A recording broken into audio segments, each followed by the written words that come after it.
ಮಕ್ಕಳ ಸಾರ್ವಜನಿಕ ಸೌಕರ್ಯಗಳು ಅಂದರೆ ನಿಮ್ಗೆ ಗೊತ್ತಿದೆಯಾ? ಹಾಗಾದರೆ ಆ ಸೌಕರ್ಯಗಳು ಯಾವ್ಯಾವು ಅಂತ ಹೇಳ್ತೀರಾ ಮಕ್ಕಳ? ಹಾಂ, ನೋಡೋಣ, ಹೇಳಿ.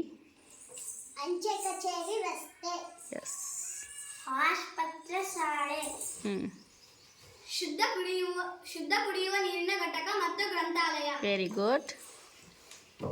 ಬೀದಿ ದೀಪ ಮತ್ತು ಬಸ್ ಸ್ಟ್ಯಾಂಡ್. ಹಾಂ ಮಕ್ಕಳ, ಇವೆಲ್ಲ ಸಾರ್ವಜನಿಕ ಸೌಕರ್ಯಗಳು, ಸರ್ಕಾರ ನಮಗಾಗಿ ಕೊಟ್ಟಿರುವಂಥ ಸೌಕರ್ಯಗಳು. ಈ ಸೌಕರ್ಯಗಳನ್ನು ಎಲ್ಲರೂ ಕೂಡ ಬಳಸ್ಕೋಬೋದಾಗಿದೆ ಅಲ್ವಾ? ಇವುಗಳನ್ನು ಯಾವ ರೀತಿ ರಕ್ಷಣೆ ಮಾಡೋದು ಅಂತ ಗೊತ್ತಿದೆಯಾ ನಿಮಗೆ?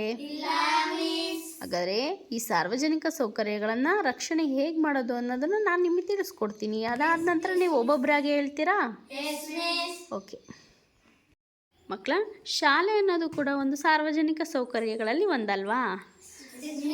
ಹಾಗಾದರೆ ಆ ಶಾಲೆಯನ್ನು ಯಾವ ರೀತಿ ರಕ್ಷಣೆ ಮಾಡ್ತೀರಾ, ಹೇಳ್ತೀರಾ? ಓಕೆ, ಹೇಳೋಬಿ. ಶಾಲೆಯಲ್ಲಿ ಪರಿಸರವನ್ನು ಉಳಿಸಬೇಕು. ಎಸ್.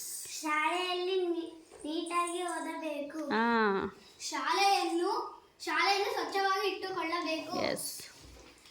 ಶಾಲೆಯಲ್ಲಿ ಗಿಡ ಮರಗಳನ್ನು ಬೆಳೆಸಬೇಕು. ಹೌದು, ಇವನ್ನೆಲ್ಲ ಮಾಡಬೇಕು. ಶಾಲೆ ಅಂದರೆ ಈ ಥರ ರಕ್ಷಣೆ ಮಾಡಬೇಕು. ವೆರಿ ಗುಡ್ ಮಕ್ಕಳ, ನೀವು ಕೂಡ ಅದನ್ನು ಮಾಡ್ತಾ ಇದ್ದೀರಲ್ವಾ?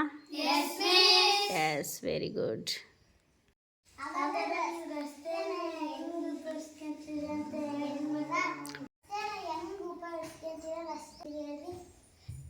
ರಸ್ತೆಯಲ್ಲಿ ಕಸವನ್ನು ಹಾಕಬಾರದು.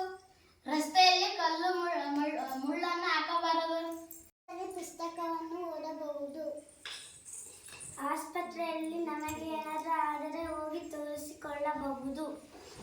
ಬೀದಿ ದೀಪಗಳು ರಾತ್ರಿ ಸಮಯದಲ್ಲಿ ಓಡಾಡುವಾಗ ಅನುಕೂಲವಾಗುತ್ತದೆ.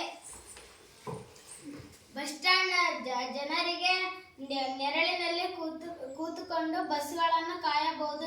ನಿಂತುಕೊಳ್ಳುವ ಅವಕಾಶನೇ ಇಲ್ಲ. ನೀರನ್ನು ವೇಸ್ಟ್ ಮಾಡಬಾರದು. ನೀರನ್ನು ಮಿತವಾಗಿ ಬಳಸಬೇಕು. ನೀರು ಹರಿಯುತ್ತಿದ್ದರೆ ಆಫ್ ಮಾಡಬೇಕು.